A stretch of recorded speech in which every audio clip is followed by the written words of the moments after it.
One more time. Shauna Morris, Senior Director with the Consortium for Common Food Names. Thank you. The Consortium for Common Food Names appreciates the opportunity to highlight the persistent and serious problem of the EU's transgressions regarding geographical indications. This issue continues to be highly problematic for the U.S. food and agriculture sector and will require continued vigilance and action on the part of the U.S. government. CCFN is a nonprofit alliance that represents the interests of consumers, farmers, food producers, and retailers.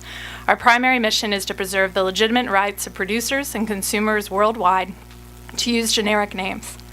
A year ago, we appeared before this body and laid out some of our greatest concerns regarding a coming escalation of EU activities in this area. And in fact, in 2017, we saw EU GI efforts reach a fever pitch, which necessitated an unprecedented level of response from both our organization and the administration. Last year, the EU forged ahead with its trade agreement agenda with many of our largest and most important trading partners, Mexico, Japan, China, and the Mercosur nations. We strongly believe the U.S. must also pursue trade deals with these types of key markets this year. Last year, as part of these agreements, the EU consistently sought to confiscate common food and beverage names to block competition in those markets. Those efforts were largely beaten back last year in Japan, although work remains to ensure the rights of prior users of key terms, preservation of cancellation rights, and establishing a reasonable approach to related labeling requirements remain. We commend the administration for its considerable work to educate Japan on the importance of ensuring that the EU-Japan FTA will not negatively impact U.S. market access rights to the Japanese market, and that Japan upholds the principles enshrined in its own GI regulations. In Mexico, China, and the Mercosur region, we hope to see similar successful results from the intensive combined industry and government efforts that have been devoted to upholding the rule of law and U.S. market access rights there. In Mexico in particular, we seek nothing less than what the Mexican government has touted as its goal for the NAFTA modernization negotiations, that existing market access rights be preserved and that any new commitments be incorporated to complement those existing preserved rights. We remain committed to this outcome in the NAFTA process, and it's essential that Mexico remain committed to it as well, including within its continuing negotiations with the EU.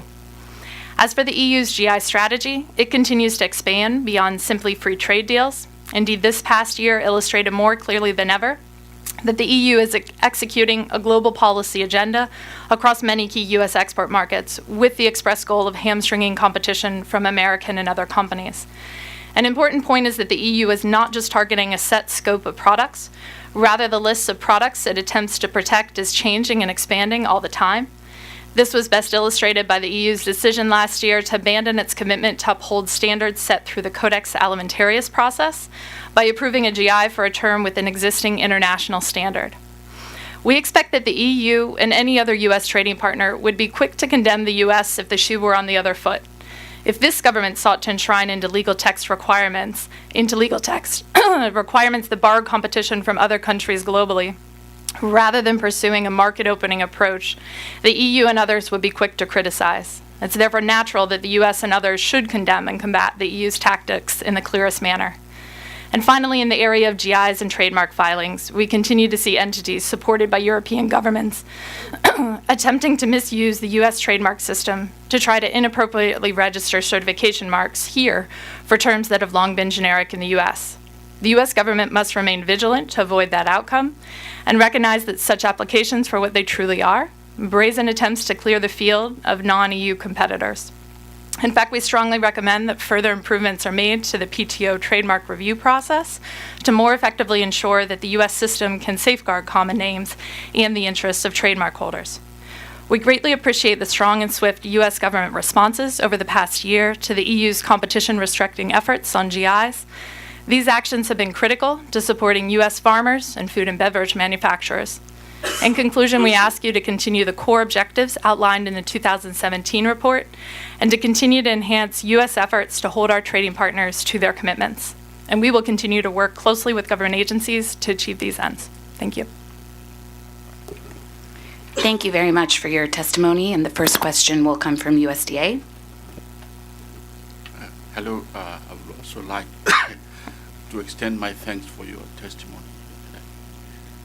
My question, in your submission, you highlight the UK or United Kingdom as an example of a country that has taken a reasonable approach to GIs.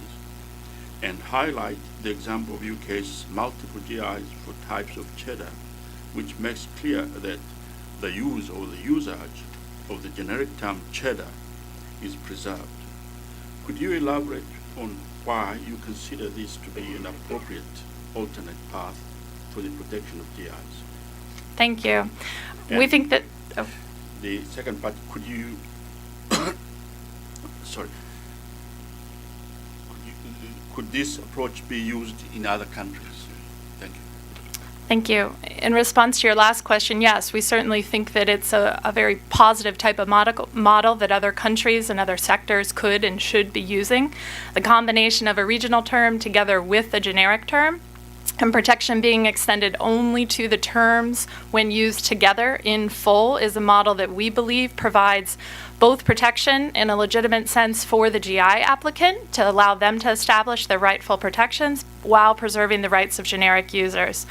We certainly hope that as the UK-EU talks move forward regarding Brexit, that this is an approach that the UK remains insists upon as it develops its own GI regulations.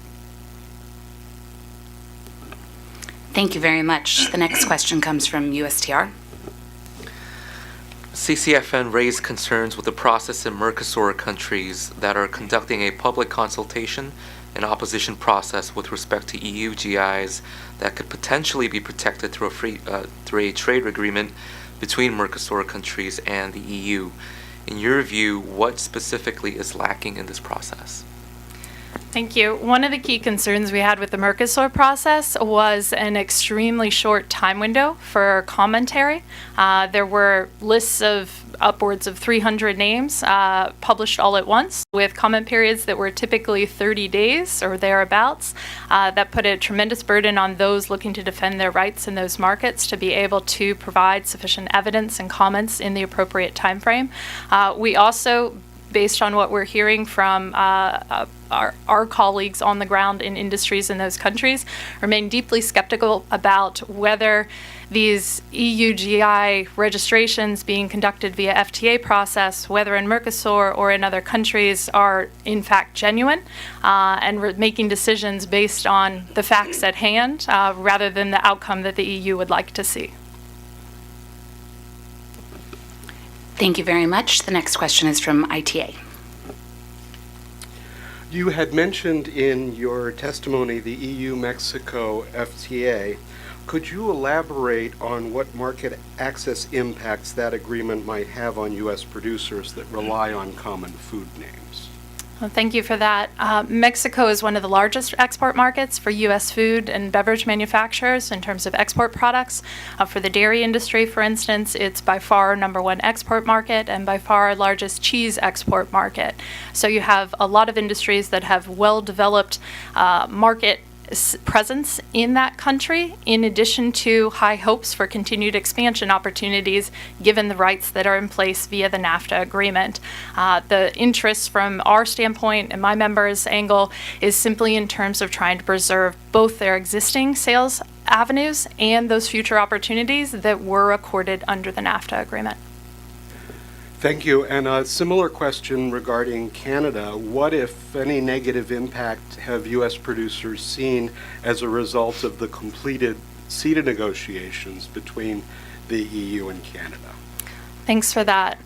We were quite dismayed, as our comments noted, that Canada chose to put in place new restrictions on the use of terms that had long been generic in Canada, so that companies looking to export some of those products to Canada now are forced to modify how they label their products in a way that may suggest to consumers that the product is something other than the genuine article, which is not the case, and has our companies concerned about the impacts they'll see there. I'd say more alarmingly, recently we've seen efforts by the Europeans to undermine even what was in the CETA agreement itself through submission of direct applications for some of those terms covered by the FTA. If those terms are ultimately approved by Canada, they would erode even the grandfathering and other allowance rights that were established under that agreement, something that we think would be absolutely a travesty to layer more restrictions on top of what's been put in place already. Thank you once again for your testimony. At this time, we'd like to invite representatives from the Footwear Distributors and Retailers of America to come forward, and please state your name for the record.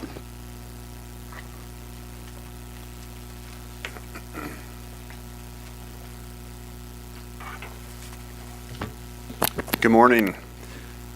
My name is Matt Priest, and I am President and CEO of the Footwear Distributors and Retailers of America. We were founded in 1944, and our members range from small, family-owned businesses to global brands that sell to consumers around the world. Today, we support nearly 500 companies and brands. Protecting intellectual property remains vitally important to our industry as our members continue to incorporate cutting-edge designs and technology into their products. FDRA members have noted seven general concerns globally, many of which USTR has noted in past Special 301 reports. Number one, the growth of e-commerce has dramatically increased choice for consumers and given U.S. footwear businesses new tools and channels to reach those consumers, but it has also created countless new opportunities for bad actors. This is true even on U.S.-based online markets. Birkenstock, an FDRA member, made headlines in 2016 and 2017 when it pulled all of its products from Amazon in both the U.S. and Europe, citing concerns about rampant counterfeit sales on the platform. To address these issues, we must ensure companies have greater resources to reduce the unauthorized sale of IP-protected products, and that there is increased cooperation and collaboration between government authorities, platforms, and rights holders. Number two, when Customs seizes counterfeit products and alerts the rights holders, many cases never go further than the seizure of the product because of a lack of information. Additional information and processes for better information sharing could help track the real importer, increase enforcement actions, and reduce repeat counterfeit sellers and shippers. Number three, infringers increasingly ship tags and labels separately and attach them to the counterfeit product in the U.S. in order to avoid seizure by Customs. In many instances, Customs officials are neither not willing or not trained to consider trade dress or design patent infringement as a basis for seizure. Number four, often penalties are inadequate to deter criminal enterprises from engaging in trademark counterfeiting operations, a theme we've heard today throughout. In many countries, the penalties imposed for trademark counterfeiting operations are so low that they only add to the cost of doing business. Number five, infringers often use express mail and postal services to deliver counterfeit goods in small packages, making it more challenging for enforcement officials to confiscate these goods. The sheer volume of small shipments makes it virtually impossible for Customs to adequately screen or x-ray all incoming mail to detect such shipments. Number six, in numerous countries there are legal and procedural obstacles to securing and enforcing trademark rights. Judicial systems in developing nations, for example, may lack transparency and independence, making it difficult for rights holders to pursue claims. And number seven, counterfeiters now commonly register domains that advertise and sell counterfeit goods. As noted, companies face significant trademark infringement and lose valuable internet traffic because of misleading and fraudulent domain names.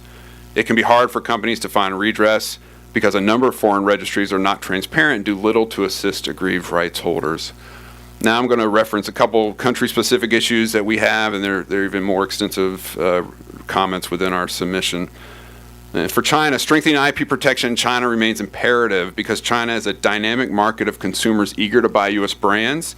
It serves as a key footwear production hub and has integrated use of technology and e-commerce at incredible scope and pace. China has made a number of significant improvements in its protection and enforcement of IP rights over the past year, but more needs to be done, especially at the local and regional level. FDRA remains hopeful that the Chinese government will over time become increasingly aware of the value, both to Chinese consumers and to the Chinese economy, of vigorously protecting IP rights. Despite many improvements, China is still the leading source of counterfeit goods, including footwear. In our written testimony, we highlight three general areas for improvement: reducing counterfeit products, improving the legal landscape, and strengthening online platforms. For Russia, massive markets of counterfeit goods, both physical and online, continue to flourish in Russia, and enforcement procedures are generally slow and inefficient. Online piracy continues to plague the Russian market, and the government has not established an effective enforcement strategy to combat the growing array of pirate websites located in the country. The situation is concerning because of the vast size of the Russian e-commerce market and the fact that sporting goods, clothing, and footwear are the fastest growing categories for consumers. As Russia prepares for the 2018 World Cup, it is imperative that it addresses its significant counterfeit problems. And lastly, Brazil. Government support for IP enforcement is minimal in Brazil, and there's a lack of IP expertise amongst judges and law enforcement, and the legal system is very inefficient. FDRA also remains concerned that a dangerous precedent may be set in Brazil as it considers new regulations for internet platforms.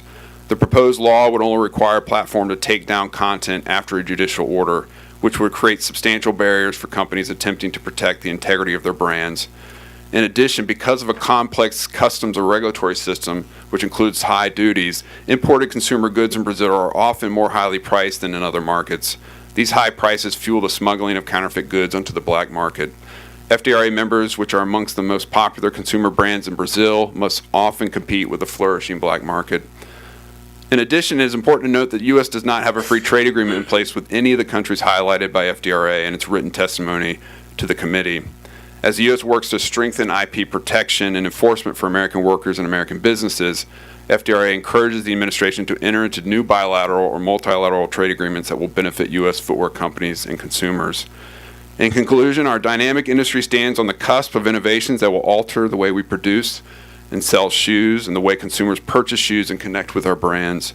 Now more than ever, it is vitally important that the U.S. government takes action to protect the innovations, designs, brands, and images central to the success of the footwear industry. We stand ready to work with USTR and the other committee members on this critical issue because doing so protects American footwear jobs and benefits U.S. footwear consumers. And with that, I appreciate the opportunity to testify and look forward to your questions. Thank you very much for that testimony. The first question will be from USTR. Some countries have been identified for several years in the Special 301 report for trademark enforcement issues, but may not necessarily be the largest or most important markets to your members. Are there any countries that you think should no longer be listed in the Special 301 report for the issues that are most important to your members? That's a question you've been asking throughout the day, and I've been starting to think about it Yes. as I prepared to come up here. You know what? It's interesting because we are so focused on these large markets. Our brands are massively recognized. They're desired in markets. One of the challenges I think that we have is because of the fact we focus on markets like China and Brazil and Russia, where there's massive amounts of consumers who want access to our brands, and they want access to legitimate product. That's where we've put our attention. I'll be happy to go back and kind of review secondary markets and make any post hearing submissions that capture some of those countries that we think might come off that list. Thank you very much. The next question comes from DOJ and will be asked by my colleague from ITA. In your submission as the second of the 7 global trends you've identified, you state that when CBP seizes counterfeit products, additional information and processes for better information sharing could help track the real importer, increase enforcement actions, and reduce repeat counterfeit sellers and shippers. We're hoping you could elaborate a little more on what such information sharing practices might look like. Yeah, I think that it ultimately comes down to establishing whether it's working groups or procedures that bring together stakeholders, and I think this is a part of that process, in all honesty, but having maybe a broader discussion about what information sharing could take place at the enforcement level, and providing, I think, education for those who are enforcing at the border within customs, because oftentimes, as I indicated in my testimony, we're getting to an era where there's such small shipments, there's so much product coming across the border, it's virtually impossible to expect that we have the amount of resources as a government to enforce that effectively. So the more I think that we can be in constant contact, whether through the CEES, the Centers for Expertise with Customs, or other interagency discussions, I think is important, so that ultimately we do the best we can to continue to allow the legitimate flow of goods into the U.S. marketplace, while at the same time trying to educate and stem the tide of illegitimate product. Thank you very much. The next question is from PTO. Thank you. In your submission, in your written submission, but also in your testimony today, you indicated that China has made a number of significant improvements in the protection and enforcement of IP in the past year, but you didn't provide any specific examples or references. So my question is, what specifically are you referring to, and does it provide a roadmap for the future? I think it does provide a roadmap in the future, and specifically, I think the establishment of IP courts. I think I view this as a maturation process. I think that as the United States, we kind of value global. We've driven so many global brands throughout the world in such big ways that we take for granted the fact that it takes other countries who have a strong desire, as China does, to develop its own indigenous brands that are globally recognized, that it's a maturation process and an evolutionary process to establish the appropriate legal protections and infrastructure to help provide appropriate protection for IP rights in China. And so the more that they can work through the courts, the more that they can establish kind of uniform application of the law, so establishing appellate courts that help adjudicate some of the concerns, the more they can increase the fees that are associated. So it's not just about the cost of doing business, but there's some real oomph behind and deterrent effect behind the fees that are applied. I think all these things are kind of a roadmap, but keeping them on the list, I think, is important to do because it continues the dialogue that our government can have in a productive way, but at the same time recognizing they have made progress. It is a maturation process, and as long as they continue the central government's continued focus on developing its own global brands, they'll be incentivized to establish very robust intellectual property protections in China in the years to come. Thank you very much for your testimony. Thank We you. appreciate it.